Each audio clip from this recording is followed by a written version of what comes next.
Well, good evening, everyone, and welcome to our 20th annual Central DeWitt High School Hall of Fame induction ceremony. Tonight, let's give an applause here to Brady Harrington for sharing his talent with us.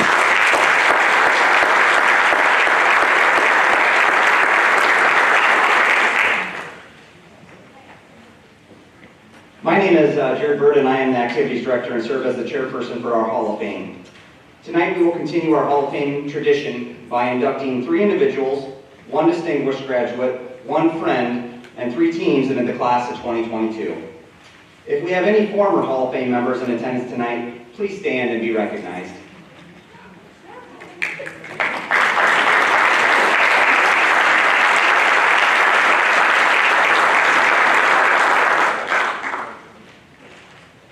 Over the past 20 years of this event, there are 3 groups that have provided financial support for this evening.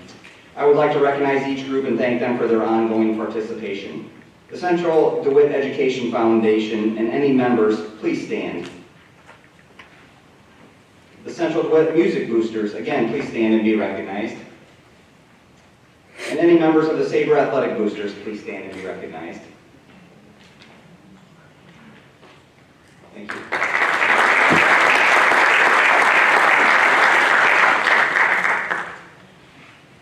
In addition to our financial supporters, the Hall of Fame Committee puts in a great deal of time and energy into the selection process. Each person serves as a volunteer and spends time to screen, critique, and select each induction class. I would like to recognize them and ask if any of our committee members are in attendance tonight to also please stand as I call your name. The individuals who are on the 2022 Hall of Fame Committee are high school staff member Matt Onimus, high school staff member Josh Grubel, high school staff member Cassie Dunleavy, Hall of Fame past inductee Heather Kinney, Hall of Fame past inductee Todd Kinney, Hall of Fame and past inductee Kurt Kreider, community member Scott Flagel, community member Dennis Schnorr, community member Tim McClyman, music booster president Holly Miracle, athletic boosters Mike Hofer, Education Foundation Tony McAvan, the observer Kate Howes, and a special thanks to our school board president, Mr. Bob Gannon, high school principal, Mr. George Pickup, and superintendent, Dr. Dan Peterson. Please give these guys a round of applause.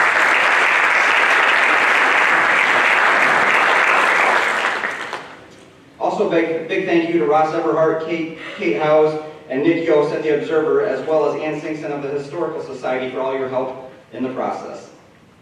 On page 6 and 7 of your program is a nomination form. We have documented many deserving individuals over the past 20 years and are always doing research to find other potential nominees from both the Central DeWitt and Pre-Central eras.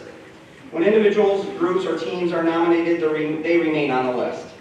Each year, our committee will review all nominations for consideration into the Hall of Fame. Thank you for your continued support, and please send us your nominations.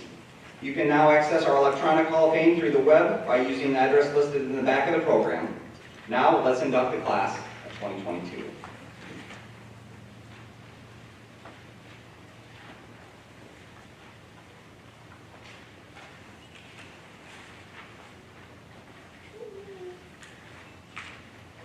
Our first inductee tonight is being inducted for outstanding contributions as an individual of the Central DeWitt High School.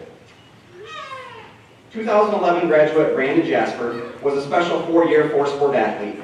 He participated in football, basketball, track and field, and baseball. Brandon recalls each team he was a part of as being special in their own way. He noted his teammates, coaches, school staff, and the DeWitt community as always being tremendously supportive. While in high school, Brandon not only excelled in 4 sports, but also was a leader and captain in all 4 his senior year. In football, he was a running back and safety. Brandon is number 4 on the all-time list for punt return yards in a game versus Fairfield. His senior year, he rushed 117 times for 979 yards and 10 touchdowns. He also had 22 tackles and 1 interception. In 2010 and 2011, Brandon earned first-team All-District honors. In basketball, Brandon was a scrappy guard. Coach Frick remembers Brandon as one of the best defenders he has ever coached. Brandon scored 288 points and had 145 rebounds and 80 assists for his career. As a junior, Brandon earned honorable mention All-Conference, and as a senior, he made second-team All-Conference. In track and field, Brandon always had that extra gear. Coach Burt remembers Brandon as having that refuse-to-lose mentality. If a race was on the line, you wanted the baton in his hands. In 2009, Brandon's sophomore year, he was a part of the conference, district, and state team championships. He ran in 3 events at the state meet as a sophomore, placing 17th in the open 200, 11th in the distance medley relay, and 5th in the 4x200 relay. After a few PRs and a state team title, the stage was set for Brandon his junior year. In 2010, Brandon helped the team finish as Walmart Conference champions, district champions, and state runner-ups. Brandon helped score 23 points at the state meet. His 4x400 team relay finished 4th, the 4x200 relay team finished 2nd, and his open 200 was a photo finish where he went from 5th place to first place in the last few strides of the race to edge the win by 1,000th of a second. The feeling when they finally put it on the jumbo board is something that is very difficult to recreate, but a memory you'll never forget. Brandon earned first team all-conference, all-district, and all-state accolades his junior and senior seasons. As a senior, Brandon helped the team to a Walmart Conference championship, a district championship, and a state runner-up finish. Brandon was a part of 30 points at the state meet. His 4x100 relay team finished first. He won the open 200, and his 4x200 relay team placed first and broke the state meet 3A record with a time of 1:28:40.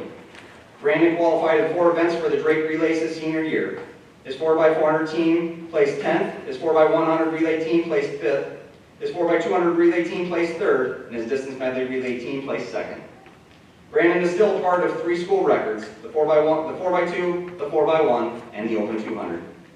In baseball, Brandon struggled his freshman and sophomore year, and his junior year it clicked. He led all of 3A in batting average with a .517 and was a big part of the state semifinalist team run. Brandon was first team all-conference, all-district, and All-State his junior and senior seasons. Brandon continued his academic and baseball career at Augustana College. Just like high school, Brandon really took off his junior year. In 2014, he had 149 varsity at-bats, hit .309, and led the CCIW in runs scored with 27. His senior year at Augie, Brandon had 162 at-bats, hit .420, had 49 runs scored, and 68 hits. His 49 runs is tied for 10th all-time at Augie. He shared the Outstanding Offensive Player, won the Defensive Player of the Year, and was named to the All-CCIW First Team. Brandon graduated from Augustana in 2015 with a major in Business Management and a minor in Finance. He is currently employed at Lincoln Electric Automation in Bettendorf. Brandon married his high school sweetheart Jenny and recently welcomed a baby girl Baylor. Brandon is now called Coach Jasper and is continuing to give back as a baseball coach for Central DeWitt. Please help me welcome the newest member of the Central DeWitt High School Hall of Fame, 2022 inductee, Brandon Jasper.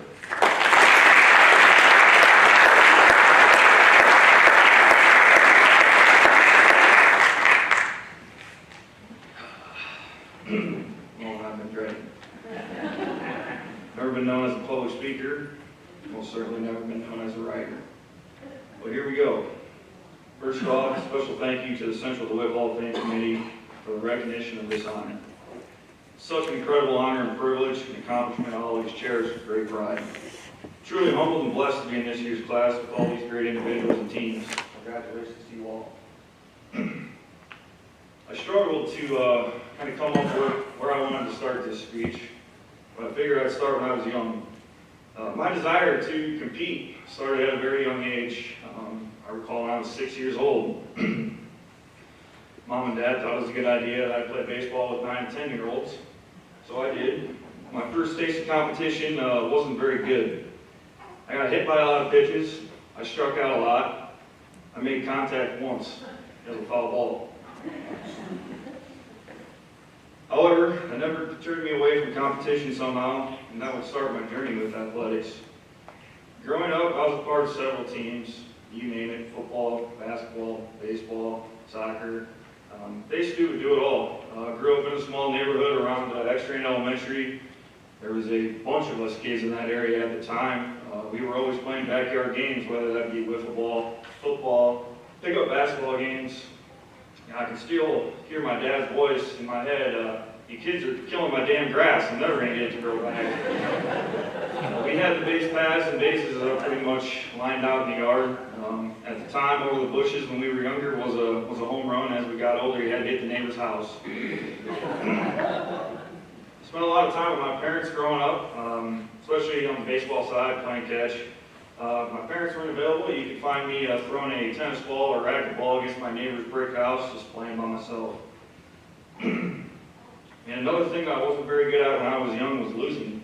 I'm sure my parents have a lot more stories that they could tell you. I couldn't stand losing, and I never understood why my team couldn't win all the time. It was a tough thing for me to learn. Oftentimes I cried when we lost. It was something that I really had to learn to do, but however, obviously through youth sports, the variety of teams I was on, my passion for athletics became pretty strong. And I kind of knew at that time that I always wanted to be a part of the team. So fast forward to kind of why I'm standing here today in my high school activities. Hate to say this, but I didn't get out of the blocks very quick going into my freshman year. I made a mistake that I had to own up to and essentially overcome. If you want to hear that story, we can talk later. However, my freshman year, I was just a kid trying to adapt. Trying to adapt to the high school world and just trying to see where I was going to fit in. At that year, I was involved in, I played football, ran track, and played baseball.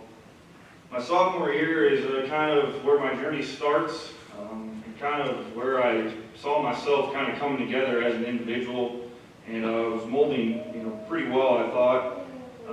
I was involved in football. It took a phone call from Coach Michael Ernst at the time to get me to go off of basketball. He basically said, I think it's time for you to come back out and be involved with all your friends, and didn't have to take much talking to. I went out for basketball a year. Was involved in track, had some success in track, as Coach Burt mentioned, and that's really when my baseball career kind of took off for me. I was playing varsity that year and played shortstop, and I had a decent year, not a great year. As Coach Six said, I struggled when I was young, and it was a little bit of a learning curve for me. But eventually I got there. My sophomore year is also when I got introduced to 3 upperclassmen. I might have 3 or 4 upperclassmen, maybe a little bit more than that. And those guys were seniors at the time, and they kind of took me under their wing. They were having success all across the board, whether you name it, football, basketball, track, and even baseball. And those guys played a big role for me. Probably bigger than what they think. And another thing that sticks out, Coach Burt always had these motivational quotes and oftentimes sat us down in the gymnasium, which, by the way, is a lot different than what these kids have now. But he would sit us down and show us some motivational videos. And one that really stuck out to me that I still think of to this day was a speech from an individual, and it was titled, "Why Not Me?" And it was a speech about how this individual was looking for success, how hard that they had to work. And I remember leaving practice that day, and in the back of my mind, I said, why not me? If I put the work in and have a great attitude, listen to my coaches, have my teammates push me, there's no reason that I can't do that. So that leads to my junior year. My junior year is when things really clicked for me. I was a 2-way starter on the football team, played basketball. Basketball was always probably a sport that I struggled in, but my assignment was pretty easy. The coaches told me, they said Brandon or Bubba or whatever nickname I had at the time, they said, here's their best player, you're going to go out and defend him. Okay, easy enough. When I got to track, obviously you heard Coach Burt say, Coach Burt was someone that I still look up to. I don't know why, but at the time, if Coach Burt told me to run through a wall, there's probably a way that I was going to figure out how to do it. That guy knew how to push my buttons, and he truly did. He knew how to get the best out of me. I don't know if it was the 3 and 5 mile runs that he used to send me on to Westbrook, but somehow it worked out. I have some teammates over here that were sprinters, and they'll be the first to tell you I never got to work out with them. Burt sent me with the middle distance guys.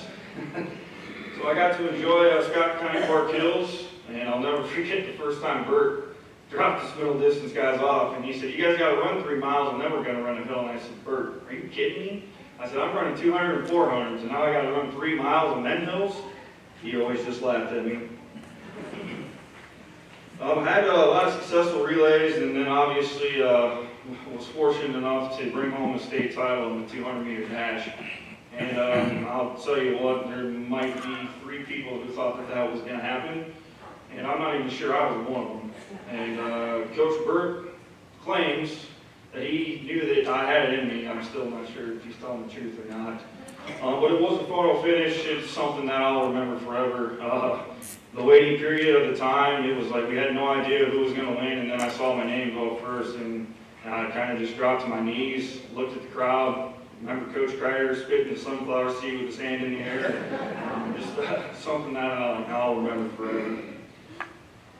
And get to my senior year, had success again in all sports. Was a 2-way starter in football again, but man, I had a hell of a time staying healthy. So unfortunately, my senior year got cut a little bit shorter than I'd like, but it happens. And then basketball again, assignment stayed the same. I got to guard the best player every night, and to be honest, I might have averaged more fouls than points my senior year. At one time, me and a teammate, Dylan Connell, were 1 and 2 in the state in fouls, so that was always a good feeling. And then track again had a lot of success, and it started from 2009 and just kept progressing. Unfortunately, we didn't quite get there. Our ultimate goal was another team title, and came up short twice. However, I had the opportunity and was fortunate enough to repeat as a 200-meter dash champion. And when I did that, it was like the world weight lifted off my shoulders.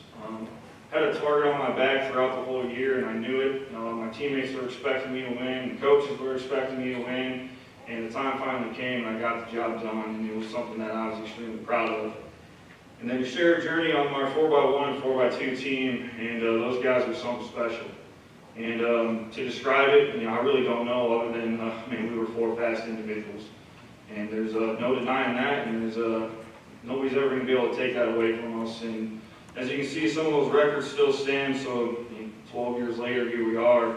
And it just shows what these guys did, the work that we put in, it doesn't go unnoticed, and I couldn't be happier to share with those guys. Get to the baseball season. I might have jumped my junior year here, but we did have the opportunity to be the first team in school history to go to the state tournament in baseball. And I always tell the story, I'm not sure anybody was really expecting that either. Coach Pesci has his family vacation planned for state tournament weekend, so we always joke with him to this day about that. It was a tremendous opportunity. The community support out in Des Moines was incredible. And I'll never forget in the opening game, hitting the bases loaded triple and just the extreme emotion from everyone. It was an awesome feeling. And then senior year, baseball was kind of the same for me. Luckily, Coach Pesci and Coach Singson put their brains together in junior year and moved me to the outfield, and ended up working out pretty well for me. But again, had a lot of success, and it doesn't, not just myself, I shouldn't be standing up here myself in that front, so my teammates and coaches should be right here along with me. After high school, I had a few different offers, a few different opportunities to keep my athletic career and academic career going. Ultimately chose to go to Augustana, where I played baseball for 4 years. I do tell a story. I tried to run track and play baseball my freshman year. I don't recommend doing that. That was very hard. I did complete one indoor season at the time. Had an indoor school record at Augie in the 4x2 that has since been broken. But we did set it my freshman year. Then we're going to play 4 years of baseball. And as Coach Burke mentioned, started very similar to my high school career. It took me a little bit to get going. I stood my way a little bit in that front, but in the end worked out very well. Graduated in 2015 with a major in business management.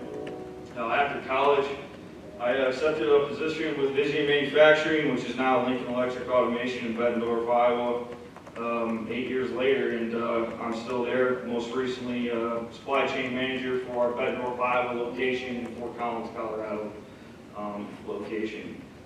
As Coach Burtz mentioned, I married my high school sweetheart, Jenny. We had been together for a long time, 13 years to be exact. Three of those years we're married now, and recently added our greatest little blessing in Baylor, which was the greatest day of my life, hands down. We also have two four-legged friends at home, Neil and Remy. In the summers, as Coach Burtz said, I get called Coach Jasper, and you can typically find me around the baseball field in the summer. As I mentioned, all these achievements and this recognition is not possible with my outstanding teammates, coaches, community, and most importantly, the family that I had.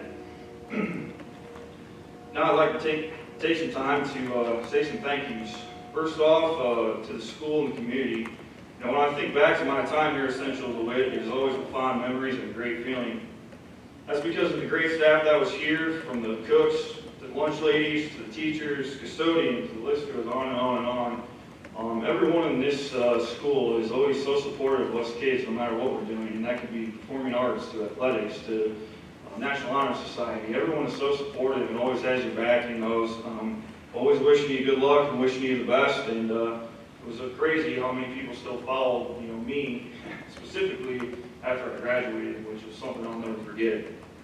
The community would always travel no matter where we're going. At the time, we used to take long rides. I can remember to West Delaware, and the community always had our back. And I mentioned the atmosphere in Des Moines is something that I'll just never forget. And the community that had our back there, the involvement, the things that they allowed us to do when we were there. So thank you. Thank you to the coaches. Wow, I tried to list them out, and there are a lot. So I'm just going to say thank you, coaches. I can't even begin to tell you how much of an impact every single one of them made on my life. And they molded me, each and every one of them, a certain way. I can't thank them enough for the praise, but most importantly, the criticisms. Criticism was something I took strongly and appreciated. And, a lot of times we got a lot of praise, but the criticism meant the most. There's always an opportunity to get better. I do owe a special thank you to Coach Burke, Coach Pesci, Coach Sigma, Those three individuals really drove me to pursue my opportunities after high school. Really had a great relationship with those three coaches. As I mentioned, Coach Burt, for whatever reason, could get the absolute best out of me. Coach Sycamore followed me throughout my college days, and oftentimes I could see him. I played right field at the time, and a lot of times Coach Sick was out in the outfield cheering me on or shooting me a text and just let me know. Wanted to know how the games would go, so it meant a lot. Next, thank yous to my teammates. To all my teammates, thanks for going on the ride with me. What a ride it was. I look back and people really don't realize the talent that was in this school, when I was going through. And that's just not athletics. I'm talking performing arts, whatever, you name it. There were some talented individuals, and you're going to see it and hear it some more tonight. It was honestly incredible. And the class of 2011 holds a special place and always will. Toughest one. Thank you to my wife. My wife has been on this journey with me for a long time. Highs and lows, she's been there. Put up with me, always pushed me through the good and bad. Special thank you for allowing me to give back to this school and be a coach, and basically give my summer to coaching staff and the student athletes. I'm blessed to coach baseball. Next, my family. First off, my two sisters, Jamie and Brooke, both graduated from this school as well. Jamie has dedicated a lot of her life to this school as well. I won't say the exact number of years because just like you're making me feel old. But she teaches 5th grade in the district and has done it for quite a few years. My sister Brooke is currently a pharmacy student at the University of Iowa, graduating here in a few years. Without their two supports, I truly wouldn't be here. They both push me to be the greatest individual that I can, and most importantly, support me in whatever I'm doing. Next, Mom and Dad.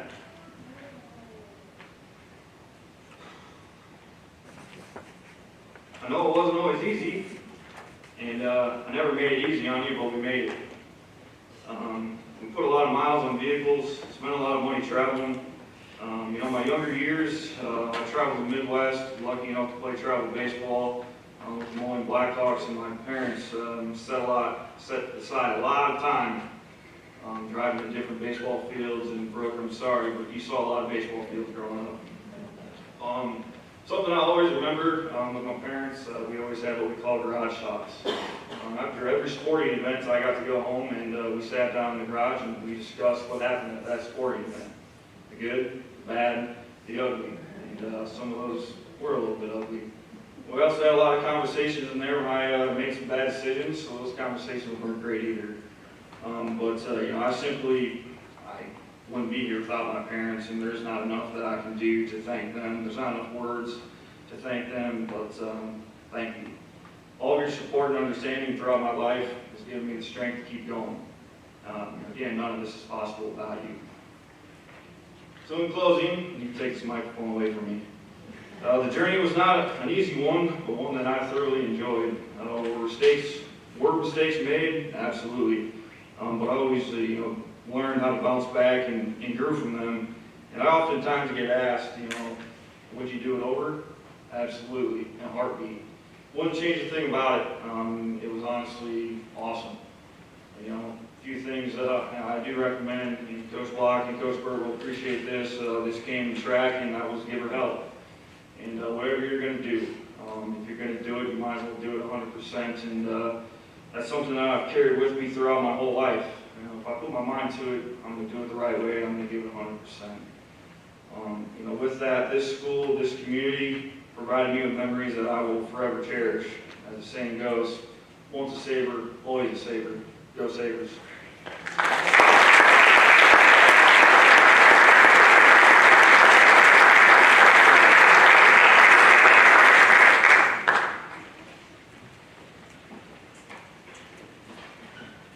It was a pleasure coaching you, Brandon. Our next inductee is being inducted for outstanding contributions as an individual of the Central DeWitt High School. Few people have set the bar higher than Fletcher Paulson in their specific activities during their time in school. He was heavily involved in the performing arts and took advantage of every opportunity that came his way. Fletcher was an outstanding student and leader. He was selected all 4 years as a member of the student council and served as president his senior year. He was elected to the NHS and participated in the 2010 American Legion Boys State, learning about city, county, and state government. He served as the vice president and president of Go For It, the philanthropic organization serving nonprofits in Clinton County, and volunteered for Best Buddies. He was a student representative for the DeWitt Area Fine Arts Foundation. Fletcher was selected to the homecoming court as a freshman and was a member of the JS Titan academic team. He was a hurdler on the 2009 state championship track and field team and spent all 4 years as a manager for the varsity volleyball team.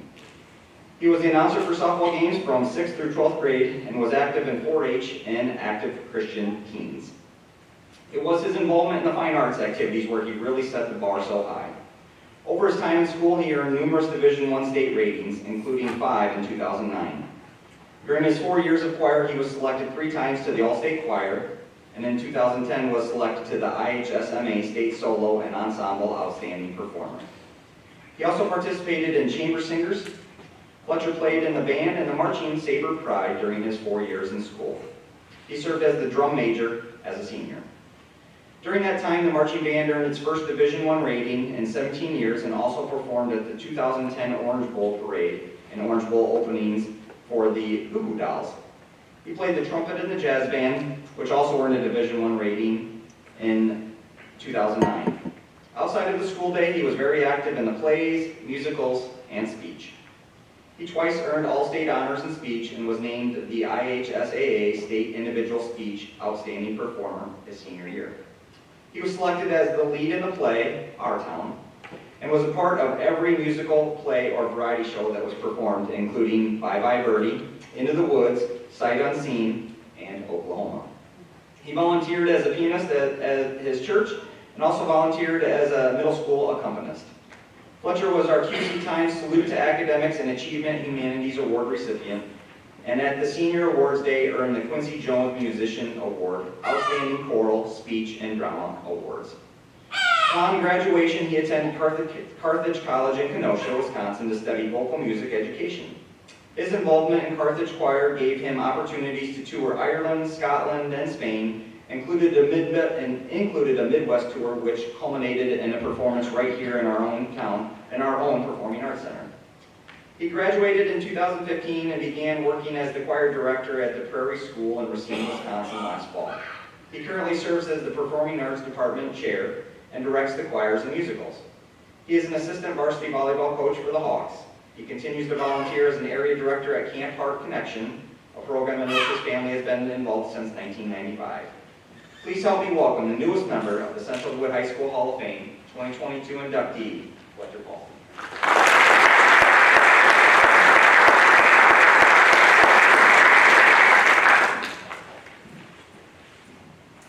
My grandma gave me a gift in high school that describes my life most accurately in the fewest words. It's a small wooden sign with the words, "If it weren't for the last minute, a lot of things wouldn't get done." Now, some people may view that as procrastination, but one thing I've learned in my professional life is that anything can be viewed in a positive light. So rather than procrastination, I frame it as working well under pressure. A lot of my credit I owe to my grandma. My love for music, learning that it's okay to not always play exactly what's on the page, and yes, working well under pressure. So while I may have written these words last night, there are many other lessons I learned at Central DeWitt that I use in my classroom every day. Mr. Kreider taught me that it's okay to lie to your students. Day one of biology in our sophomore year, he began class by stating he had never lost a game of Guess Who, and asked if anyone in the room wanted to challenge him. I volunteered and couldn't believe it that I beat him. The entire class was rooting for any student who might be able to beat Mr. Kreider, only for us to find out that he was not undefeated. Starting the class that way led us into his lightheartedness, a quality that opened the doors to relationship building. Mrs. Dean taught me that breaking things for dramatic effect can work. You'd better believe that if that pencil snapped while people were talking in choir rehearsal, the class was about to shape up and turn things around. She showed us that she cared so much about using our rehearsal time to the full extent that we knew it was important and every second counted. Mr. Grubel taught me that planning a 5-day vacation with your students, however scary it may sound, is actually a good idea. He took us to the Orange Bowl, and it was better than we could have imagined. Now, anytime I play the game Two Truths and a Lie, I throw in the statement, I was in the band that opened for the Goo Goo Dolls, as a truthful statement, one that always throws people off. Mrs. McAleer taught me that having a bring your own meat to grill during class day results in undercooked brats, but also laughter and community building. While I may have eaten a partially raw brat that day, her classroom was a safe space for everyone, and we looked forward to English and shouting Carpe Diem as a group before we all left for college. Mr. Dean tried to teach me that working under pressure doesn't always work, but it's a quality I've learned to accept. I have learned that on the other side of things, the teacher side, it's a scary place to be. I am now the one telling my students that they need to prepare earlier, which makes me wonder, was Mr. Dean a procrastinator himself, or was he better at practicing what he preached than I am? Needless to say, as much of a cliche as it might be, I wouldn't be who or where I am today without those educators and many others. When Kate Howes asked who my inspirations are and who I would like to thank, it seemed impossible. It's easy for me to say, however, that my family has always been my biggest support system. My mom is the youngest of 10 children, so family was always around. You might think that going to college 3 hours away would make family attendance at concerts and productions rare, but if you've seen my mom's Facebook posts, you know how frequent they were.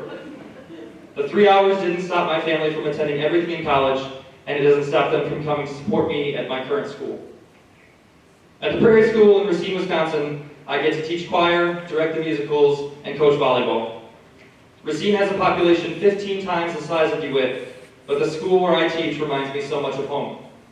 We are a K-12 school and provide the large city of Racine with many of the same opportunities we were afforded here. Students are multi-sport athletes, but you can also catch in the school musical and in student government. In a lot of the large schools surrounding us, students have their one thing that they do.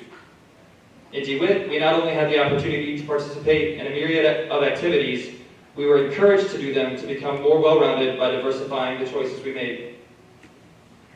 In an attempt to thank a few specific people, please know that the list is far more extensive. Thank you first to the school and community of DeWitt for your constant support of the performing arts. While I never got to perform in this beautiful auditorium in high school, I was able to perform here twice during college instead of the gym or at the Opera House. Although the students likely loved having this space, there was something special about the small backstage and tight quarters of the dressing rooms at the Opera House. Thank you to Mrs. Carrie Olson for trusting me to accompany the middle school choirs while I was in high school, and for getting me involved in honors choirs and solo and ensemble. Thank you to Mr. Josh Grubel for the Hall of Fame nomination and the high caliber of instrumental music. We may have been slightly put out when band camp was first introduced, but we felt so proud to get our show on the field, perform at different events, and take that trip to the Orange Bowl. Also, thank you for writing me passes when I overslept and was late to school. We'll keep that on the down. Thank you to Mrs. Jeannie Dean for the countless hours of time we spent together. I was never a morning person, and those morning all-state rehearsals before school were painful, but your dedication showed us how much you believed in us. Sharing the joy with you of making all-state, even though you warned me I might get a hernia after picking you up in excitement, is a memory that pops into my head frequently. Thank you to Carolyn Eggleston for all of the effort she put into making me a better musician. Although my works well under pressure mentality sometimes crept its way into lessons, she could see right through it. She made sure I spent the time needed working on music to perform well at solo and ensemble, prepare for all-state, and grow as a singer. I cherished the lessons in her piano room, and I wish I could give her a hug and tell her thank you in person. Thank you to my sister Danielle for not complaining when I shared the stage with you a few times, and for being so well respected as a student that teachers already liked me simply because they had you first. You were and are inspiring in so many ways, and I love how many shared experiences we have and how close we are. Thank you to my parents for always supporting me in anything I wanted to do. No matter what the dream was at the time, they got me where I needed to be and always cheered from the stands or in the audience. Thank you, Mom, for the frequent trips to Carthage and for bringing other members of our family with you. Having photo shoots on the musical sets is a highlight, and I can't thank you enough for always being my #1 fan. Thank you to my grandma, Joyce Fletcher. She was inducted into the Hall of Fame in 2006, and she's someone I always wanted to make proud. It was hard going to college without my built-in accompanist, the only person who played piano for me since I was a little kid performing at meetings for retired teachers. And I know I wouldn't have been able to do so many of the things without you. Thank you for saying yes when I asked you for a picture, spending the day with me at Prairie for Grandparents' Day, and for being my inspiration to do what I do. I'm so happy to join you up on that wall in the atrium. Lastly, thank you to the Hall of Fame Committee and the school for the induction into the Hall of Fame. It's humbling to be included, and I'm so appreciative to be given this honor. After taking time to reflect on my experience at DeWitt, I realized even more how lucky I was to grow up in such a supportive community. Many of my best memories from elementary school through high school stem from performing arts. I may not remember how to balance a chemical equation, but I remember all of the lyrics to the duet "A Whale of a Time" that Jenny Jasper and I sang in 5th grade, to "My Shalala Locker Stuck" from middle school choir, and the accompaniment to "Let Everything That Hath Breath" from high school choir. Music has a place in all of our lives, and I'm thankful that I get to continue teaching and learning new music every day. It's central to many traditions, serves as an emotional outlet, and brings people together. So thank you for providing so many musical opportunities in our school district and for recognizing the importance music plays.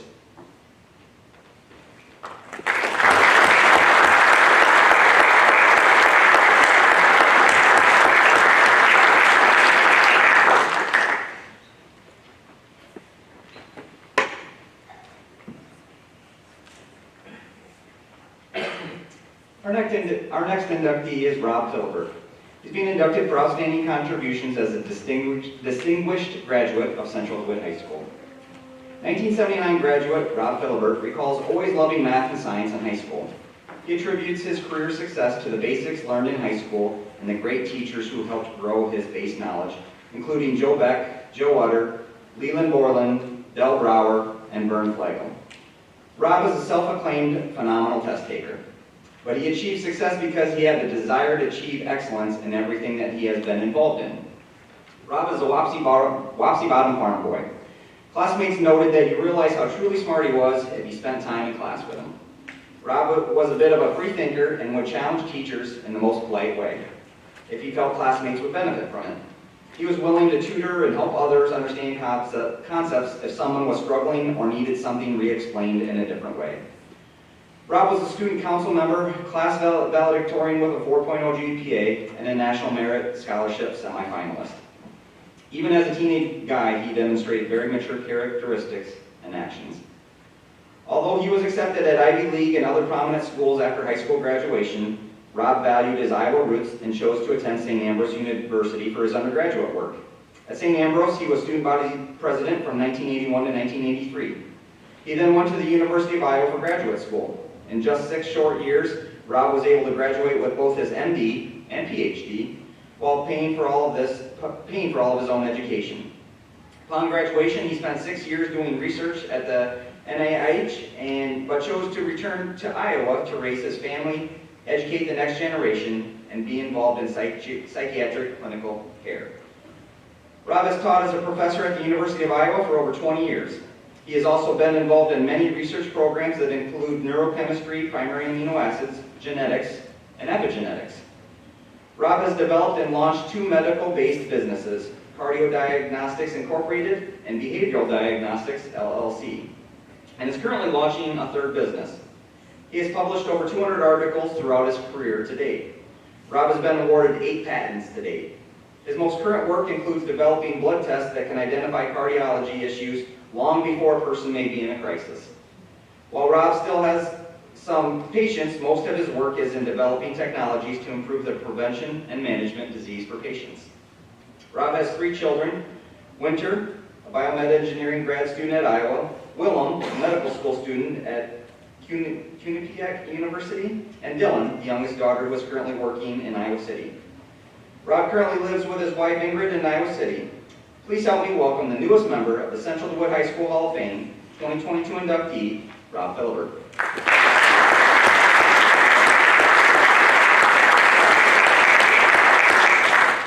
Thank you. It's an honor to be here. But more realistically, I'm actually shocked. When I was a high school valedictorian, Howard Ehlers, who was the principal at that time, thought it might be best that if I didn't give a speech. That was a good call. But I moved on, and and in many respects, I've done well.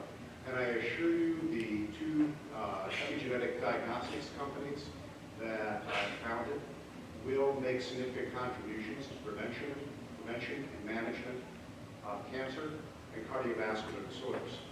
That's actually not what I'm most proud of.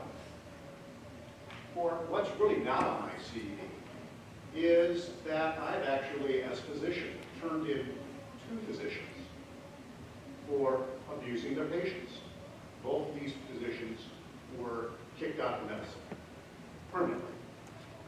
But it turns out that even though everyone in this room wants bad doctors out of the environment, it turns out that universities and other businesses that are affected by this, it's bad for the business. Because no one wants to have their referring physicians thrown out. It sends the wrong message. What is even more is that I was the first physician in the United States to complain about the use of tasers on patients. Does everyone know what a taser is? Yes. Do you think tasers should be used on patients? Yes. Probably not. You probably wouldn't. Well, it turns out that a taser was used on my patient, and as a result, I wrote the first article ever published on the use of tasers on psychiatric patients. So, as Mr. Ehlers noted many years ago, I could be a boat rocker, but I'm a boat rocker that I think does a little good. So, where these traits of doing well in school, a lot of energy, and shall we say, a little resilience to take on the system come from? Well, actually came from this community. Now, I'm an international expert on epigenetics. And what epigenetics tells us is that about 80% of all the complex behaviors, in fact, characteristics of us, are not inherited, with the exception of height. Now, all of it is actually acquired for our environment. So where do these traits come from? Well, the energy is easy. My father told me many, many years ago, son, you're going to go to college, you're going to learn coffee. Check in the box. Check in the box, Dad. As Mr. Berg pointed out, I had, for the science and academics, I had some of the best teachers around. I competed with people around the world, and may have had more science and mathematics, but they didn't have it better. Specifically with respect to science, I had Del Bauer, Vernon Plager, and Joe Beck. And I would throw Joe Beck's teaching of physics against anyone I had ever met. With respect to mathematics, I had even better. Joe Lutter, Leland Borland, and once again Joe Beck.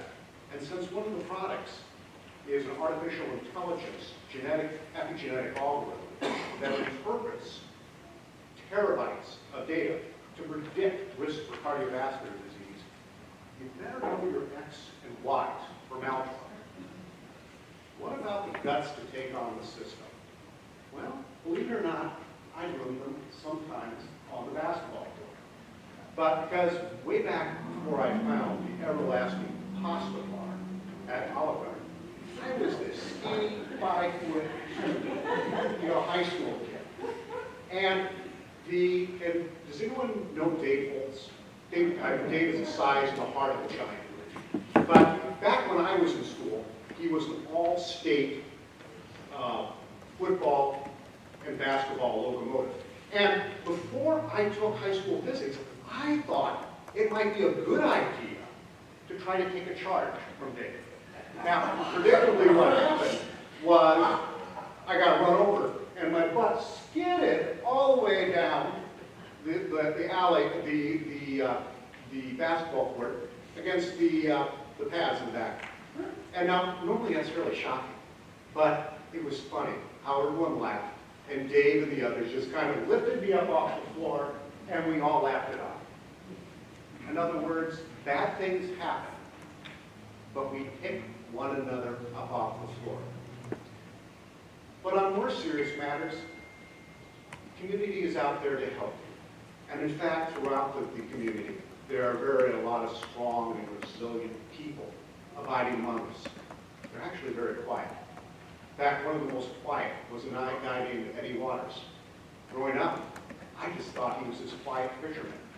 It turns out that Eddie was a survivor of the Battle of the Bulge and German war prisoner of war camps.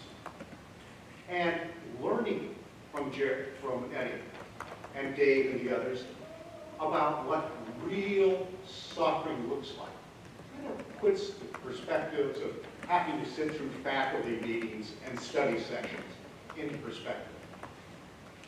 So, in summary, I hope I've done some things that are useful to society, but the reasons that I have done them is because of the gifts of education and resilience that I have learned in the DeWitt community.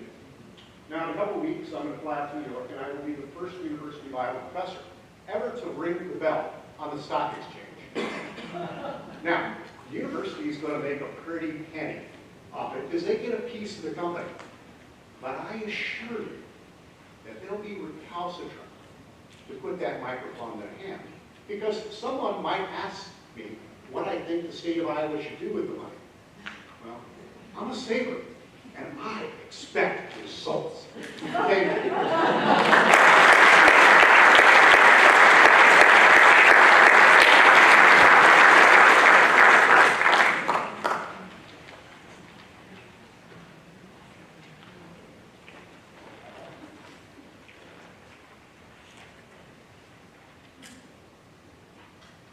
Our next inductee is Singson, being inducted for outstanding contributions as a friend of Central DeWitt High School. Our Hall of Fame Constitution states that the Central DeWitt High School Hall of Fame is established to create a lasting tribute to those who have brought honor to themselves, their school, and our communities. And the category of friend was added for persons who have made outstanding contributions to Central DeWitt High School, generally over a long period of years. These are fitting descriptions of Singson, who has been an invaluable resource for the past 20 years through the Historical Society, in helping us reach our mission of honoring our past. For every ceremony, much of the information that is gleaned for the purpose of inductions have been archived and made accessible through her efforts. Anne did not grow up in our community, but has become a fixture in it, working tirelessly over the past 45 years to develop, maintain, and turn the Central Community Historical Society Museum into something special. In 1976, Marvin Dorscher suggested there could be interest in the development of a historical society. After working on the Bicentennial Committee, Anne responded to ads seeking anyone who might have that interest. And as the saying goes, the rest is history.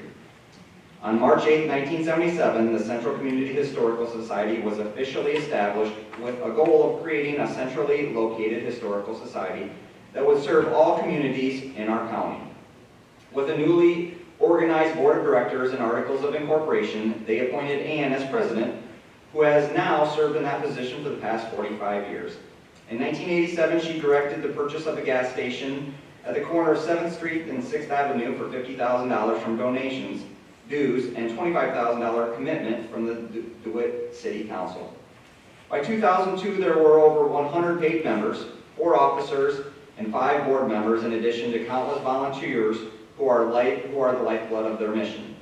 Not only has Anne provided the leadership for the advancement of the Central Community Historical Society, she has also helped in fundraising efforts, donor contributions, and organized the resources and plans for maintenance and expansion of the building site.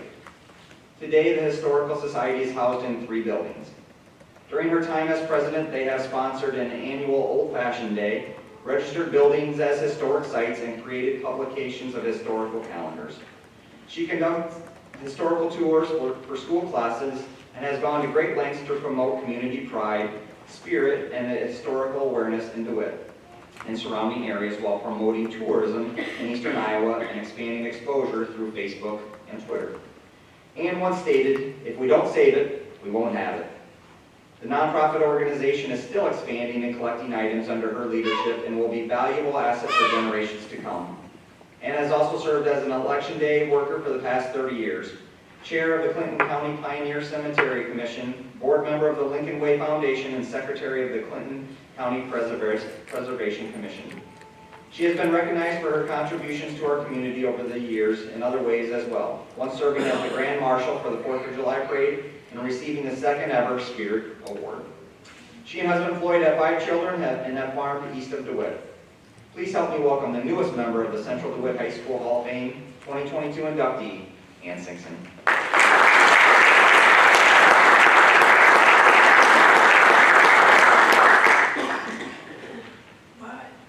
First of all, I want to thank whoever nominated me. It really surprised me when Jared called me and said I was considered to be an inductee. I said, do you know that I graduate from here? I'm from Calmus. I graduated from Calmus.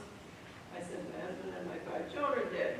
Well, we have different categories than just sports and people that graduated from Central. So after I got to thinking about it, I thought, well, this is really quite an honor.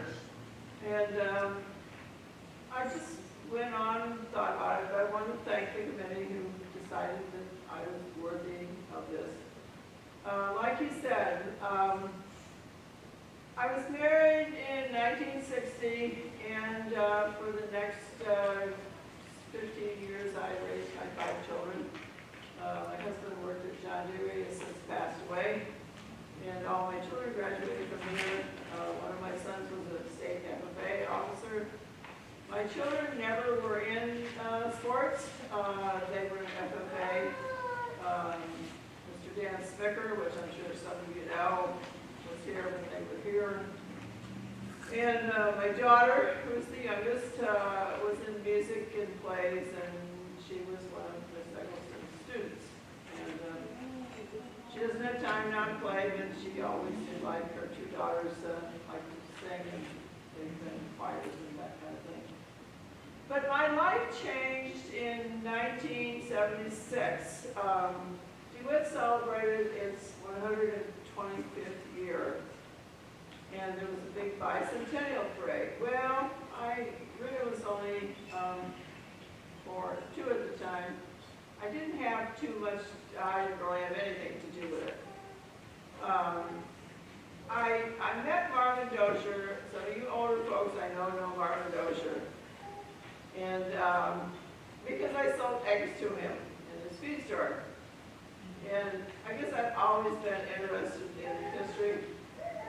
My grandmother, and genealogy, that is really my love, is genealogy. In 1963, my grandmother on my dad's side passed away, and my dad started doing genealogy, and it just fascinated me. And I'm still doing it today. My kid says, when are you going to quit doing this, Mom? I said, well, either when I die or I can't handle it anymore. Because for people that do genealogy, you either love it or you don't care anything about it. Because somebody's always getting married, somebody's always having a baby, somebody's celebrating an anniversary, somebody's dying. And so, as the Fletchers know, they're some of my husband's relation, and I've done the family tree. And talking about the Fletchers, it actually is the Krupa family. They are responsible for Merlin, their brother, was responsible for us getting the building that we have now, because him and Floyd were good friends, besides being relatives. And he knew at the time we were looking for a building. And so back to my story in 1977. Marvin Dosher, who put an article, there was $2,200 left from the bicentennial money. And Marvin was always a historian. He's a lot more historian than I'll ever be. And he put an article in the paper in the fall of 1976, in December, and he wanted to start a a museum out here, or a historical society, something. Because at the time before that, the Clinton Historical Society, he was president of that, and it just kind of disbanded. And Marvin wanted to go ahead and start something little. I always laugh at this little when I see what we have now, which is a quarter of a city block. A little historical society out here. Me being interested in history, I went to his house. We went and met twice in December of '76. There was quite a few at first, and then they just kind of, not so many came back to the next meeting, and then by the time we had one in January, there wasn't as many either. And we decided we'd go ahead and do it anyway. Barb decided, because Mark was leading the meeting, and we decided that we would do it. And Mark and I had talked lots of times when I delivered eggs to him. And Mark says to me, I will never forget this as long as I live, you could be president, and I will help you. Well, that was fine and great until 1983 when Marvin was helping his daughter shingle her roof, and he dropped over from a heart attack. And I never will forget that. Someone called me, and I sat down on my well outside of my house, and I cried, and I thought, oh dear. Well, Mark had so much faith in me, I thought, we can do this. So until Marvin had a produce uptown, and his wife Jean kept it for approximately a year, and then she closed up, and guess where all the things that the produce went? Out to my house. In the corn crib, in the basement, wherever there was room. So Floyd got to the point, he says, you know, we really need to find a building in town. So we looked around, and Merlin knew that we were looking for a building. And at that time, there was a Mr. Burt there, and he was fixing lawnmowers, and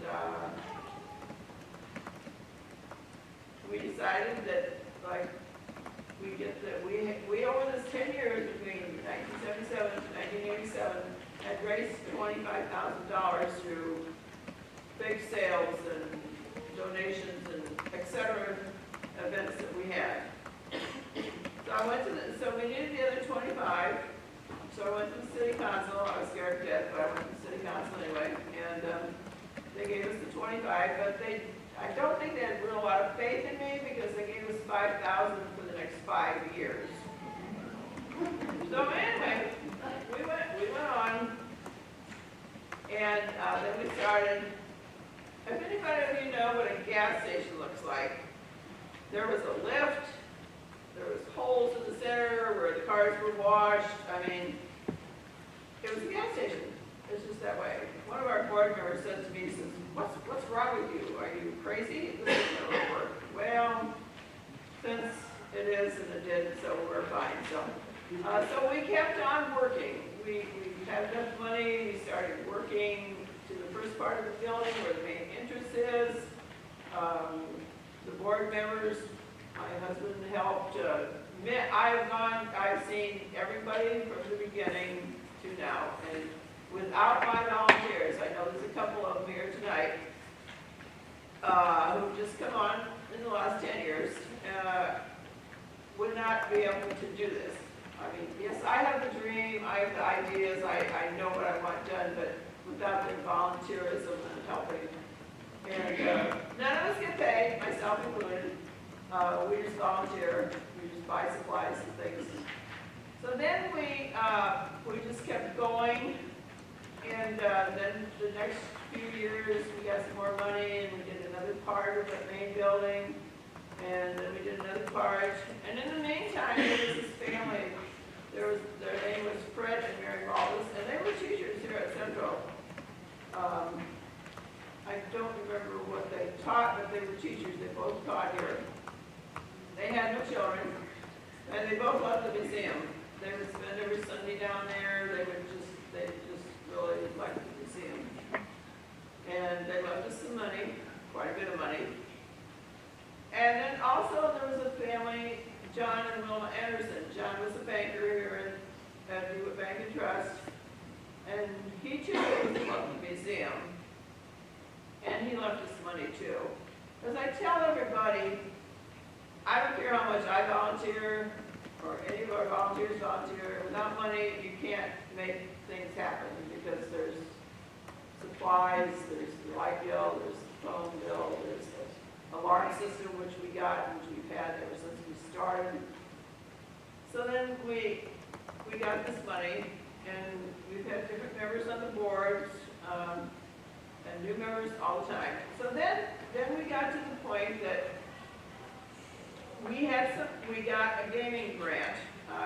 That's not the real name for it today, but it's the Gaming Commission down in Clinton.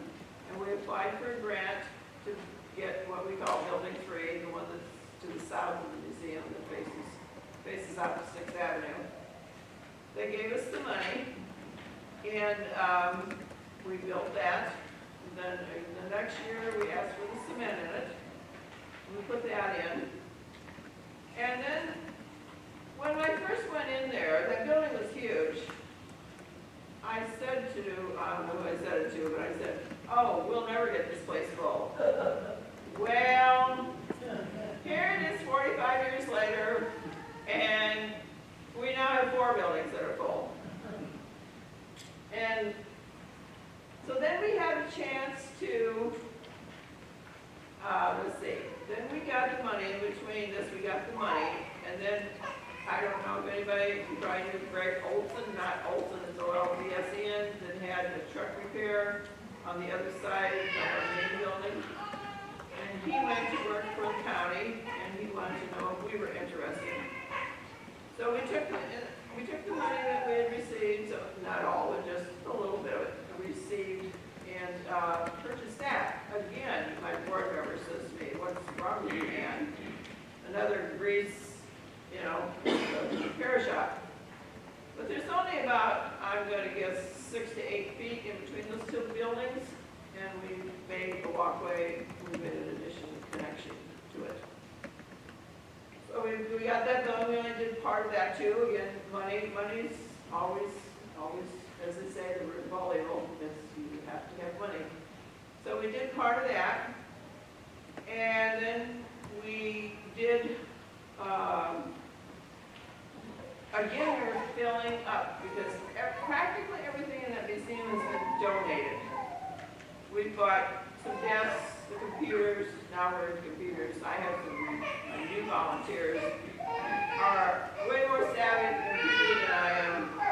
Sandy and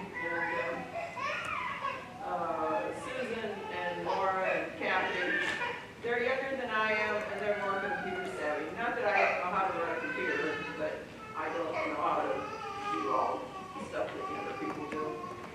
But otherwise, everything else in that museum has been donated. Everything that people give us, we take and fill on a sheet like this size sheet. It's got the picture, we take a picture of everything, and this takes a lot of time. And then we catalog it, it's a number, and we do a lot of that, so we know where everything came from and what people have. And then we got to the point, we got that going. Then we needed some more because we were getting bigger pieces of equipment. Out in the other 2 outbuildings, we have tools, we have motors, a thrashing machine, let's see, what else? We have a grain drill, fire truck from Leadoran, and Bob Lee is very good at taking care of that. I kind of let him do his thing out there. He's got a couple guys that help him, and they take care of that more than the inside. Except Bob's always there when we need somebody to put a screw in something or change a light bulb or that kind of stuff. So I have great volunteers. I would never be able to do that on my own. So then we had a chance to, then we needed, again, some more space. So we built what we call Building 2. And it's pretty full too. when you start giving us big equipment like that, you know, it does take a lot of room. The new people that have come on the board after me being there for 45 years have some new ideas. We have changed displays around. They look great. They've got, like I say, new ideas. After 45 years, I guess I've kind of run out of ideas. So I'm always glad for that. And I would invite you people to come down and see the museum. We're open on Monday morning, Thursday morning, Sunday afternoon, and any other time that you want to have anybody, you want to come.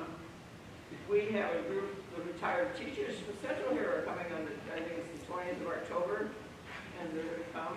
And we also do genealogy in Clinton County for anybody all over, well, the world. We have gotten requests from every place I can think of in the United States. We got a letter from the Netherlands, the country of the Netherlands. They wanted to know about the Oliver typewriter. Sandy looked it up, and this Thomas Oliver was a minister in the Congregational Church, and she got a lot more information, but it was invented here in DeWitt, and this man was very, very happy about it. Also, a couple of weeks ago, we have an email address. We have the people get to us, and we had this man from New York. He has a radio station, and he's looking for unusual names of politicians. And Sandy, are you still there? What's his name? Aloysius D. Cook. And he was the mayor from 1936 to 1938. Those are pretty much the years. But Sandy found a lot because we also took the newspapers, the DeWitt Observer, the Grand Mountain Record, the Charlotte Record, the Lost Nation paper, the Wheatland paper. We took that and sent it out to Cedar Rapids to be digitized. So anybody doing Family Tree, we've got a website, you can go on it and you can find, they took every name in there and it's all digitized that you can use.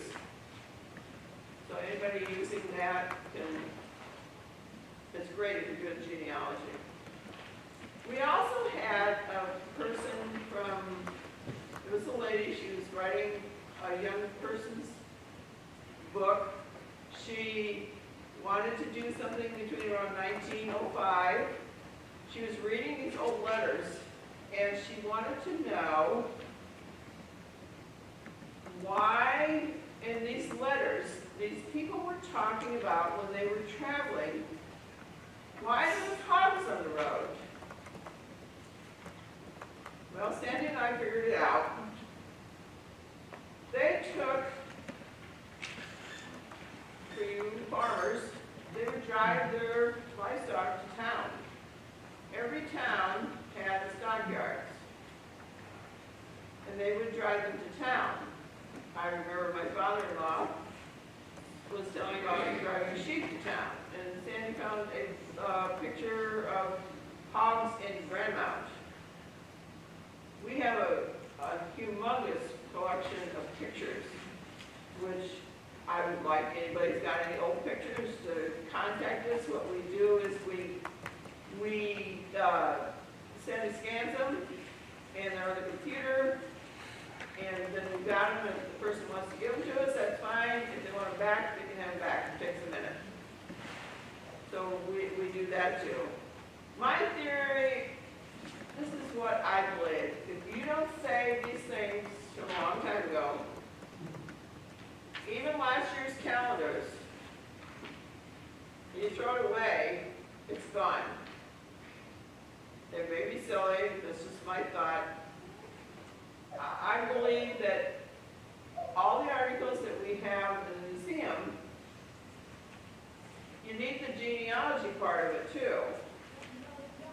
because without the people that are in all these books,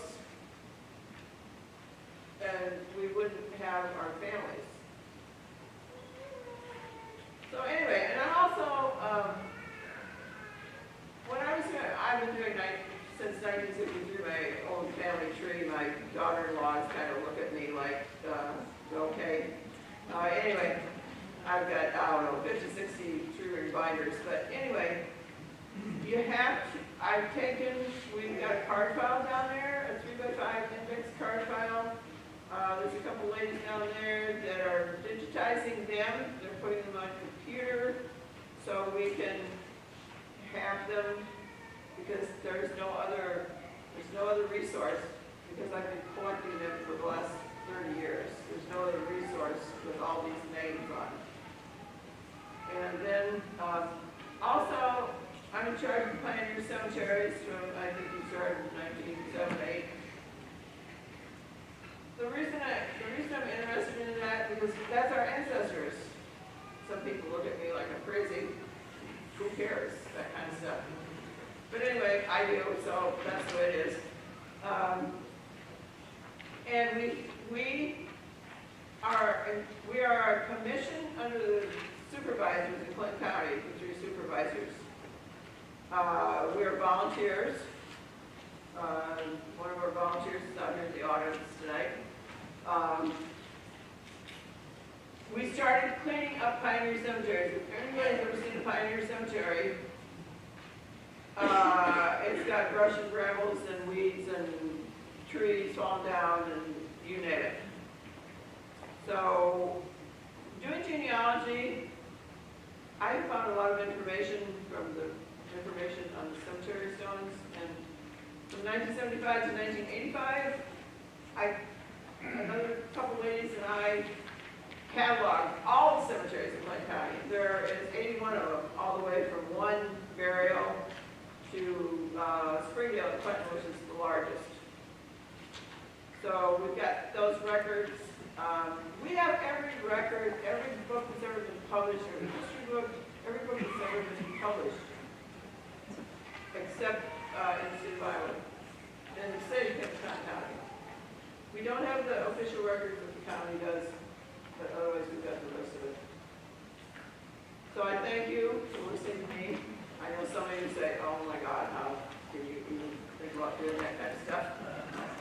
But that's me, so that's the way it goes. And I thank everybody for nominating me, and with my 5 children going through, and my husband, this is a great school, and I appreciate it.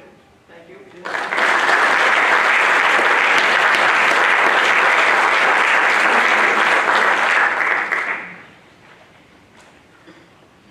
Our next inductee, Alan Thompson, is being inducted for outstanding contributions as an individual of Central DeWitt High School. 1986 graduate Alan Thompson would receive an offer from the University of Tulsa to play basketball and become Central DeWitt's first student athlete to receive a Division I scholarship. That would set a standard that many future Sabres have continued to pursue. Growing up in our community, Alan was active in many activities such as Little League Baseball, 4-H, and Scouting. In school, he was a member of the cross-country team, chorus, and chamber singers. He participated in school plays, one of which was The Fifth Season's Moon, a play written by a fellow senior and 2008 Hall of Famer, Jonathan Price. He was an honor roll student, graduating with honors, and represented the Eugene McManus Post at the 1985 American Legion Boys Day. In basketball, Alan's 7-foot stature made him an intimidating figure. He played for Hall of Fame coach Neil Pageant, who elevated him as a sophomore to the varsity during a time when the high school was 10th through 12th grade. They went 13-7 and beat second-ranked Maquoketa, just missing a chance to go to state, losing in the district finals. As a junior, the team went 15-6, finishing third in the Big Bend and holding opponents to 44 points per game. Allen earned first-team all-conference honors and honorable mention All-Eastern Iowa. Allen was second in scoring and rebounds and led the team with 102 block shots. The Sabres would participate as independents in 1985 and 86 with the conference disbanding. Playing alongside 6'5" Mark Ehlers and University of Iowa recruit 2013 Hall of Famer 6'9" Greg Tubbs, that team would go 16-4 and set a school record for most wins in a row, 13. Allen led the team in scoring, field goal percent, free throw percent, rebounding, and block shots. He averaged 18.7 points per game. He was named first team All-Eastern Iowa, fifth team All-State and by the Des Moines Register and INA Honorable Mention, while being nominated for the McDonald's All-American Game. He currently holds top 10 program records for scoring, 648 points, block shots in a season, third with 106, and in a game, second with 11. He was a four-year letterman for the Tulsa Golden Hurricane, playing in 109 games and starting 30. He was a captain his senior year. He is currently ranked 10th in career block shots. He graduated with a Bachelor of Science degree in economics in 1991 and became the first basketball player from Central DeWitt to play a sport professionally. Allen signed a free agent contract with the La Crosse, Wisconsin Catbirds of the Continental Basketball Association. There he played for future NBA head coach Flip Saunders, and they won the 1992 CBA championship together. Flip helped transform Big Al with potential into a successful professional playing in the CBA and overseas. He ended his career playing professionally in Portugal. Allen has worked in pharmaceutical and medical device sales for the last 18 years. He is currently the medical education manager of Titan Surgical Group in Lenexa, Kansas. Titan is an Arthex agency that covers the western half of Missouri and all of Kansas. Allen is married to Jeannie. They have two kids, Sloan, 19, who is a pitcher at Johnson County, Kansas, and Sawyer, 13, who is an avid volleyball player. Please help me welcome the newest member of the Central DeWitt High School Hall of Fame, 2020 inductee, Alan Thompson.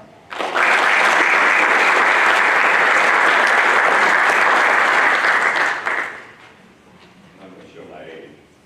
I'm good with the iPhone, but I got to record this. You're welcome, Kyle. First of all, I want to kind of veer off of my speech. I had the pleasure today to come back. I'm glad this is a 10-minute speech because I'm probably going to cry for 5 minutes.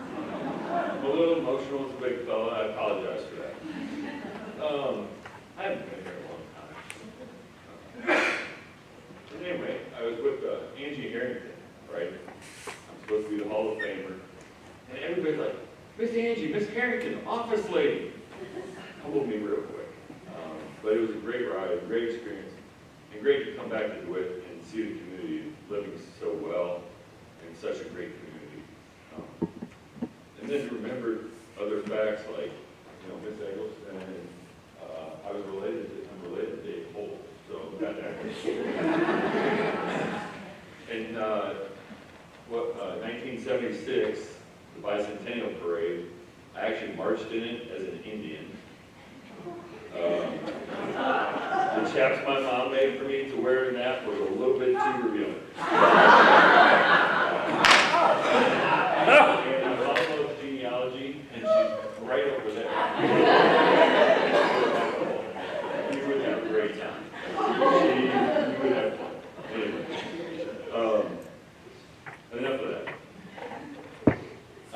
Thanks to everybody who's here.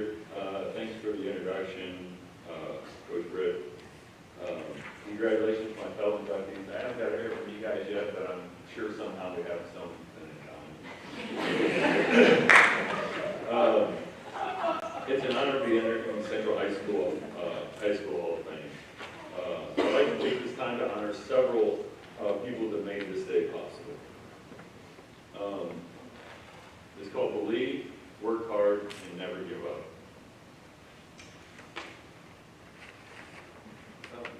It really started in 1981. I was in 5th grade. My mom taught Sunday school. They had these two kids in there, Steve Mueller and Mark West. And so I kind of knew them, and they did some pretty good things in 1981. I don't know if you guys know that or not. But we would go to all the basketball games. We'd be in the front row, and I really wanted to be like Steve.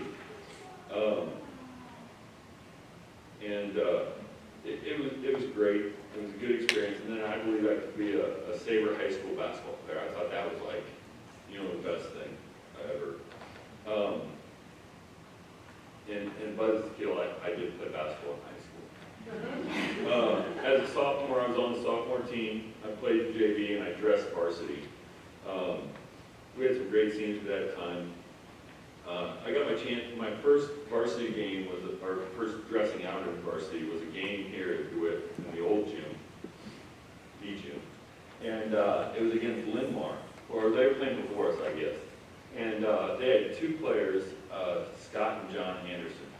And these guys were going to Ohio State to play basketball. And I'm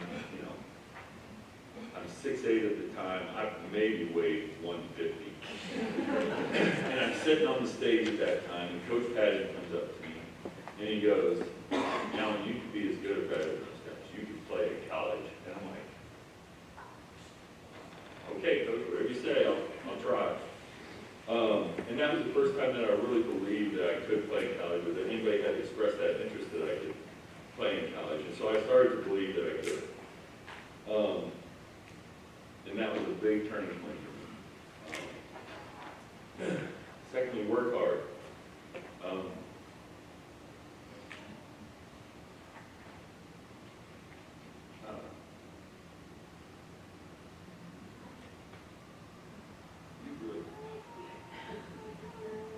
So my brother and I grew up at Crystal Lake Road. You know, it was just he and I. We did have 5 neighbor girls next to us, but they weren't really into sports or anything. They'd probably beat us up, so we didn't do that.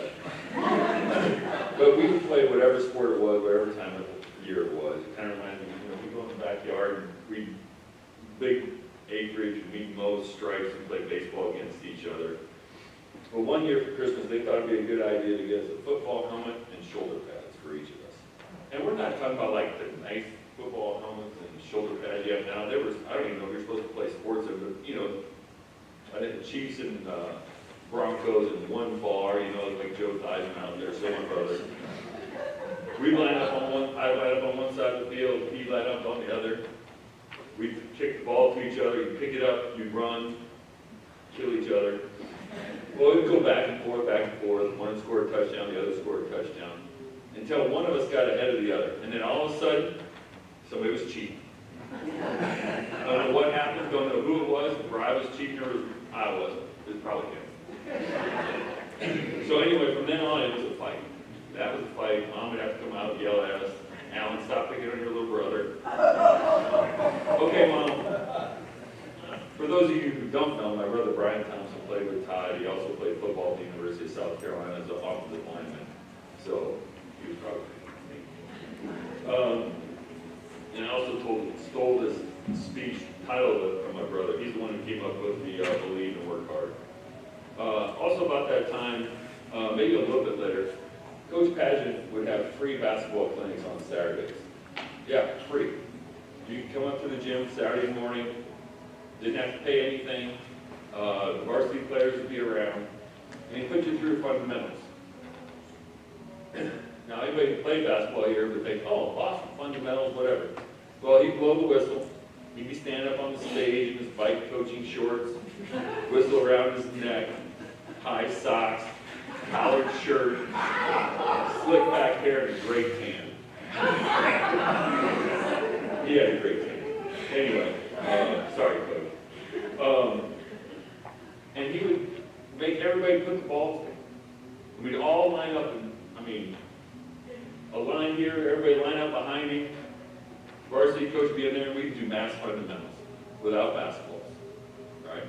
And we may do that for hours. He'd go through the proper footwork, proper jump shot, how to box out, how to rebound without basketballs.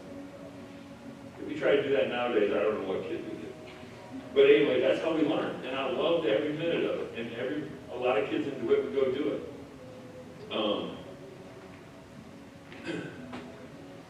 So anyway, about that time also I started attending, as an 8th grader I went to real camps.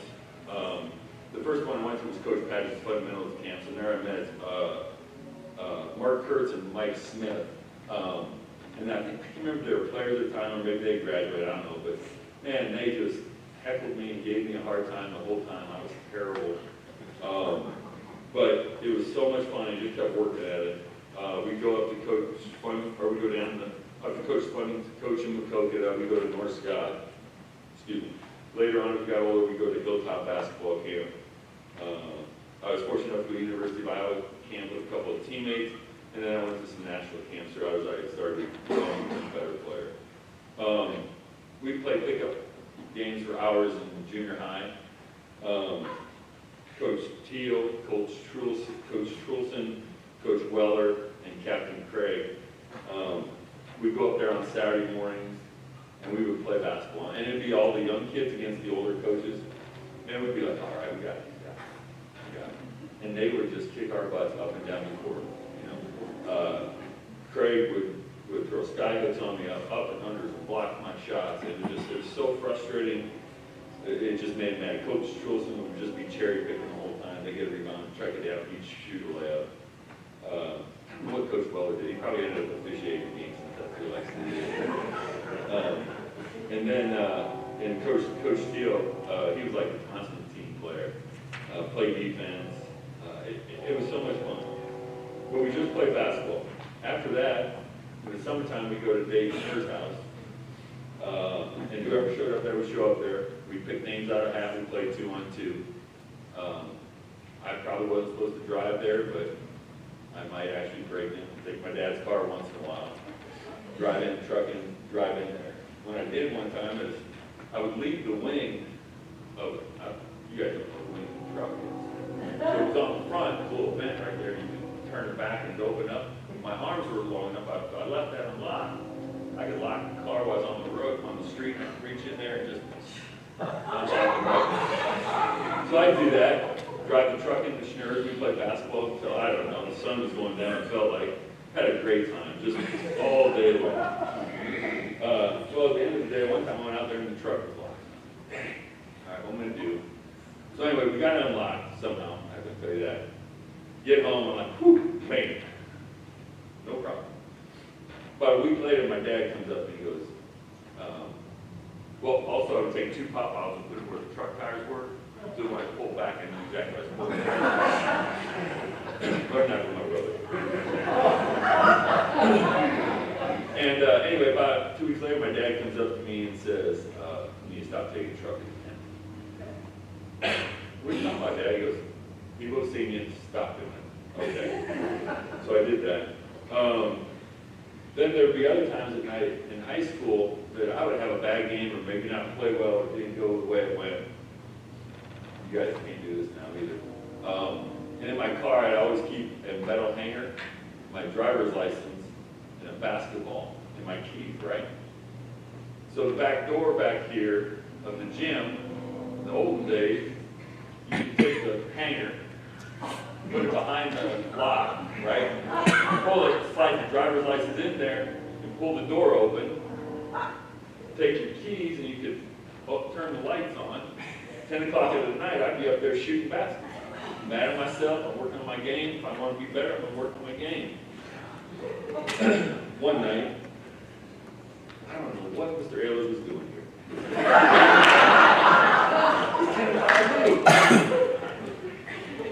There's lights on, he walks into the gym, he goes, you know you're not supposed to be here.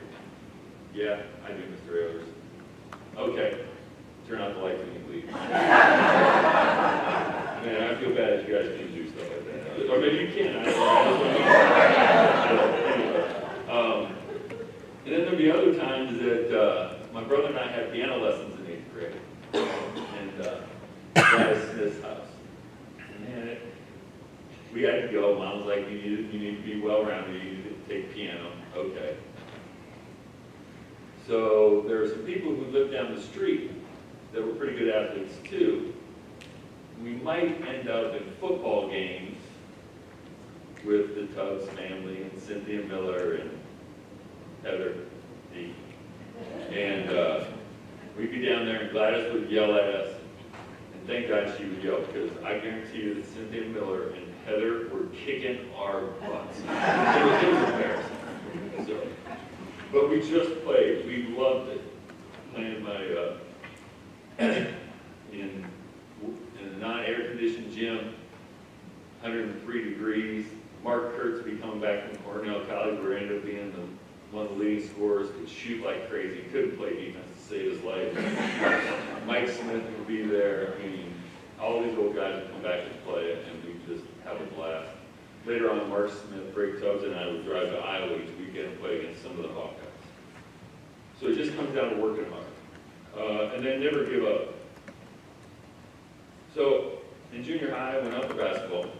I was tall at the time, super skinny, and not very good. You know, there are a lot of better players than me: David Green, Dan Nugent, Dave Schnurr. I could go on for days, right? Mike Frohline, Steve Graw, Keith Green, just to name several. It was summer 8th grade. I was struggling. I was like, man, I don't know. I don't know if this is for me, but I loved it. But I just like, I don't know. I've been lucky enough to meet Mark Glessner, Geezer is what we called him, through Boy Scouts and everything. And I don't even know why he was at our house. And I don't know how we got on the subject. I don't know how he knew. Maybe he asked me about basketball. I don't know if my mom prefaced it. I have no clue. But Mark starts talking to me. He starts telling me his experiences. Well, in 7th and 8th grade, he's like, I was the best player. Best player on the team. No one could touch me. And then he said people started growing. Maybe that's why he called him Geezer. He probably had a beard in 8th grade. But other people started working at it. They were going to camps. They were working on their fundamentals. They were doing stuff like that. And when I heard that, I was like, okay, I'm going to keep working. I'm going to be better. And I don't know if you guys looked at Coach Trulson out there in 9th grade. I was the fifth leading scorer, averaging 3 points a game. And I was probably 6'6" at the time. It was not good. But Coach Trulson also believed in me. He said, you're going to be a good basketball player someday. Keep working on it. That talk with Geezer really changed my life. It put me on a different path and helped me understand that I shouldn't give up. So that was one time. And then you're a senior in high school, you're, I don't know, top recruit, whatever. And we got myself, we got Brigg, who ends up going to Iowa, we got Mark Ayler, we got some guards. You know, we should win it all. And we're 1-2. There's a picture in the DeWitt Observer that says, Wonder Boy Alan Thompson or Wonder Kid Alan Thompson, something like this. And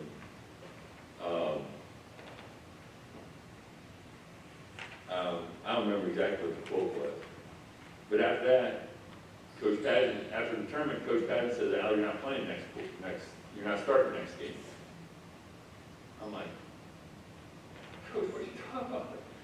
I'm going to Tulsa, 7 foot tall. He goes, you're not playing hard, you're not leading this team. We're going to be better without you. You don't deserve it. Well, I went home that night, and I talked to my mom and dad, and I said, I'm quitting. I said, I don't need this. I'm going to college to play. Now, my mom and dad were like, okay, all right. You call Coach Patton, you call Coach Barnett, and you tell him you're quitting. I was like, whoa, that didn't go well. I'll go back to practice. So I did. And I think I had to go through this. I know I had to go through those hardships in order to become the player and the person that I am. And there are going to be some rough days, but if you believe and you work hard and you never give up, you can accomplish your dreams. It doesn't matter. It doesn't matter how tall you are. It doesn't matter what you're doing in life. You can accomplish your dreams. And we got to remember that with our kids nowadays, right? Whatever they want to do, we have to encourage them. We have to let them lead us, but we have to let them suffer some hardships, all right? It's not easy, but we can get through that, and we learn more stuff through our mistakes and our resilience sometimes than we do from our victories. You know, after that summer, I went to the University of Tulsa. I played 4 years there, or 5 years there. I tore my shoulder my freshman year. I played for a very tough coach. He was a hard coach. Bobby Knight, Coach Panger loved Bobby Knight. Well, Bobby Knight calls here one day, and Coach like, Indiana's interested. I'm like, Coach, I ain't playing for Bobby Knight. And I thought you think I'd done something really bad, one of his best pets or something. Anyway, I ended up going to play for another coach. It was rough. There were some bad days. There were some good days. He was hard.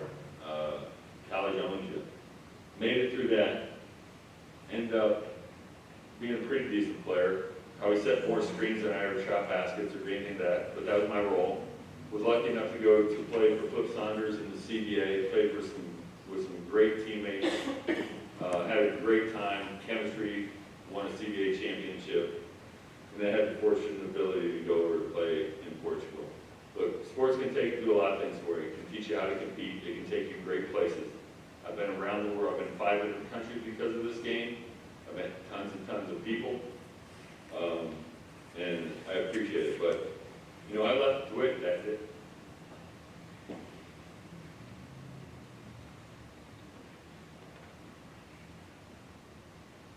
I left DeWitt that day, but DeWitt has never left me, and I appreciate that, what everybody's given to me. Mr. Frohline is here. He did a lot of things for me through Boy Scouts. One of the things I learned from another scout leader, Tim Anderson, was leave it better than we found it. We'd be going down the Maquoketa River, and he'd get done off of going on a 2-mile trip down the Maquoketa, and his canoe is full of trash. And I'm like, Mr. Anderson, what you doing? Why you got so much trash? Leave it better than you found it. And I still live by one of those mottos today. So you guys leave here, see some trash around you, pick it up and take it home. Thank you for being a part of this community. Thank you for honoring me. And thank you to all the teammates who had to practice against me, because I did not make it easy for them, because I love to dunk. So thank you all, I appreciate it.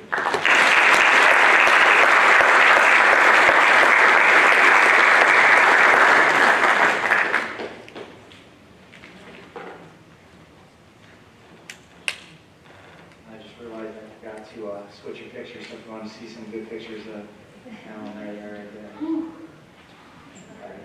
But I didn't give you the skinny ones.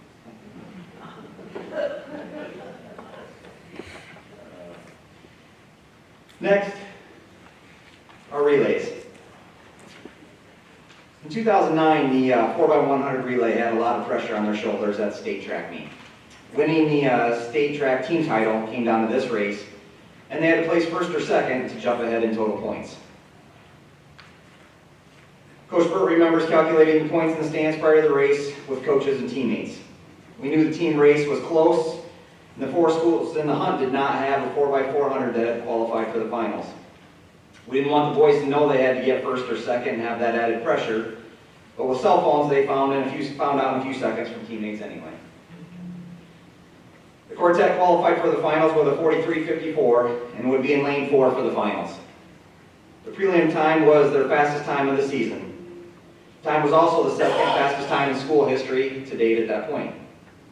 Waverly, Shell Rock, and Mount Pleasant were only a 1/10 of a second behind. What Waverly, Shell Rock, and Mount Pleasant didn't have was a team title hunt motivating them. The quartet of sophomores Alex Beldorf, Joe Feldpouch, and juniors Ryan Daniels and Ben Comer put together an incredible performance, winning the 4x100 relay state track title, and securing a state team title. In 2011, the Sabre program had a special group of sprinters that had been running together at the state track meet for several years.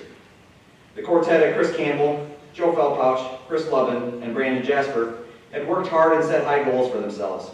It was now time for that hard work to pay off. The 4x200 and 4x100 relays had qualified for the coveted Drake relays earlier in the season and run some very good times. At Drake, the 4x200 relay ran a 128.73 and placed third, only losing to Cedar Falls and West Des Moines Valley, both of which were 4A schools. The quartet would go on to win the Walmart Conference, District, and State relay titles. At State, the relay ran a 128.40, which was the fastest time in 3A history at that point. The previous record of 128.41 was set in 2010 by Sioux City Bishop Heelan. Heelan had 2 members of that quartet back running the 2011 relay. Unfortunately, all they could do was watch their record get broken by the Sabre quartet. The 4x200 state relay time also shattered the school record by more than a second and still stands today. The 2011 4x100 relay was also run by the same quartet that ran the 4x200 relay. The senior heavy relay wanted to make as much noise in the 4x1 as they did in the 4x2. At the Drake relays, the quartet ran exceptionally well. In the prelims, they ran a 42.54, qualifying for the finals with the fastest time in the field. Saber relay was the only 3A team in the finals and would run against all 4A schools. In the finals, they would run a 42.77 and place fifth. The quartet would go on to win the Walmart Conference, district, and state relay titles. Prior to the 4x100 prelims, there would be a small hiccup in the plans. 3 of the relay members were on the distance medley relay team and had just run about 30 minutes before the 4x100 prelims. In the last 200 meters of the distance medley relay, the baton was knocked out of the 800 leg's hand and knocked into the bleachers. Coach Burt remembers sprinting to each corner of the track to refocus the boys who had their heads hanging. The boys would regroup and run a 43.06 in the prelims and qualify for the finals with the second fastest prelim time. In the final race of Campbell, Felpouch, and Jasper's high school career, the team would run a 42.50, claim the 4x100 relay title. They would set a new school record that still stands today. Please help me welcome the newest members of the Central DeWitt High School Hall of Fame 2022 inductees, the 2009 boys 4x100 meter state champion relay team with Alex Beldorf, Joe Felpouch, Ryan Daniels, and Ben Comer, and the 2011 boys 4x200 meter and 4x100 meter state championship relay teams with Chris Campbell, Joe Felpouch, Chris Lovin, and Brandon Jasper.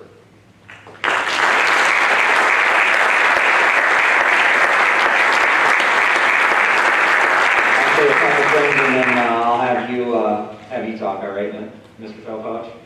Perfect, you can make your way on over here. This group of young men, both 2009 and 2011, were an absolute pleasure to coach. In 2009, we had to go through a little bit of struggle throughout the season as we kind of kept figuring it out, and a lot of times in relays, sometimes you hit it, sometimes you don't, but you keep working hard and you keep pushing the limits every single practice, and that's what this group did.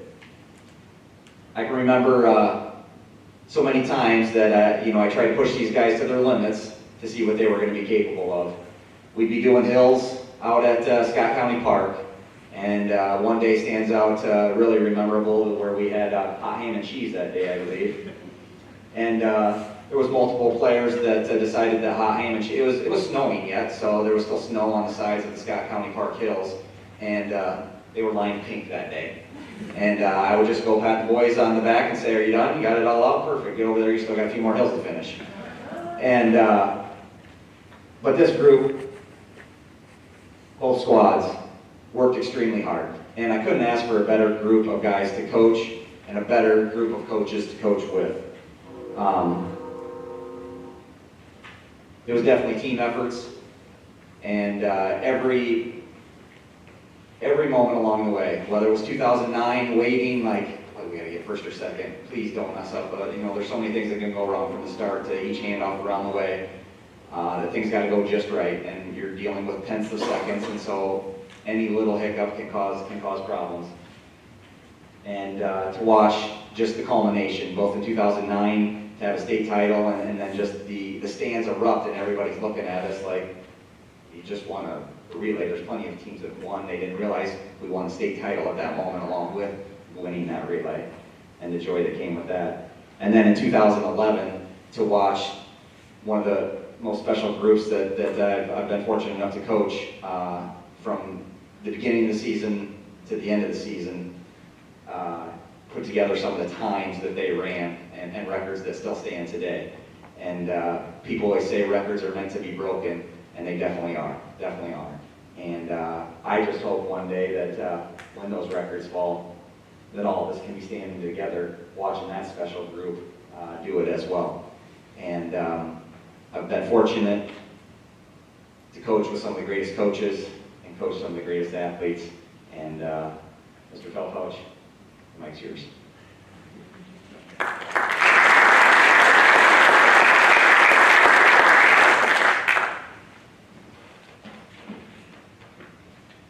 My name is Joe Felpouch. I was lucky enough to be nominated to speak on behalf of the relay tonight. First, I just want to start by thanking everyone who had hand in inducting us, our relay into the Hall of Fame, and everyone who helped with this on tonight. It means a lot to all of us. I want to thank you guys for that. So I was fortunate enough to be part of both 2009 and the 2001 relay teams. We both had a lot of success. But let me tell you, it didn't come easy, I should say.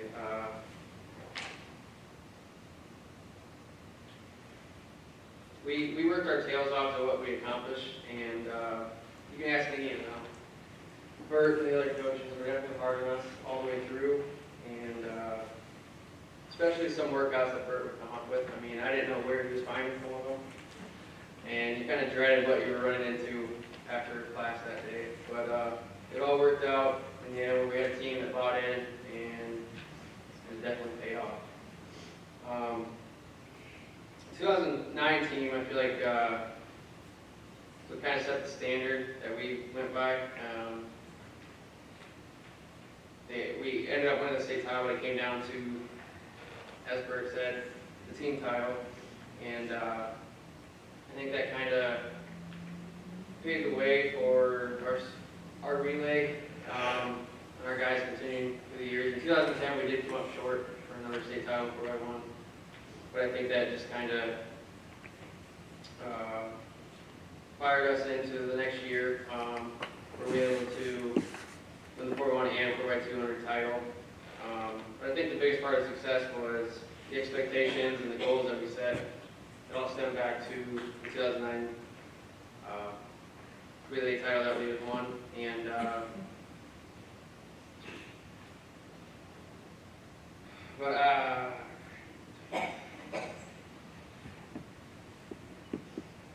But I mean, all the hard work that we put in, I think it all stemmed back.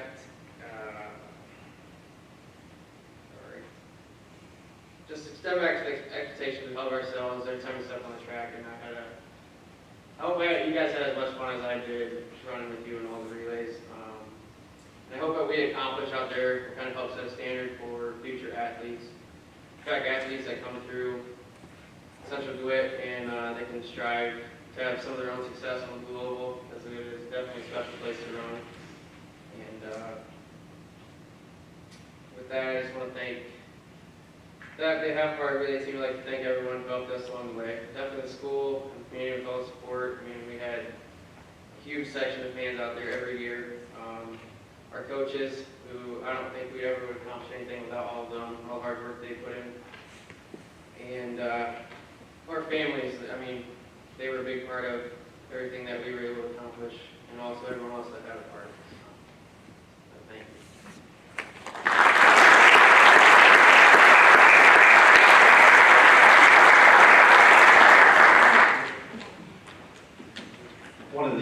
One of the things that we always did at the end of the season, before their last race on the track or their last practice, is we'd go and we'd sit on the hillside and overlook the track.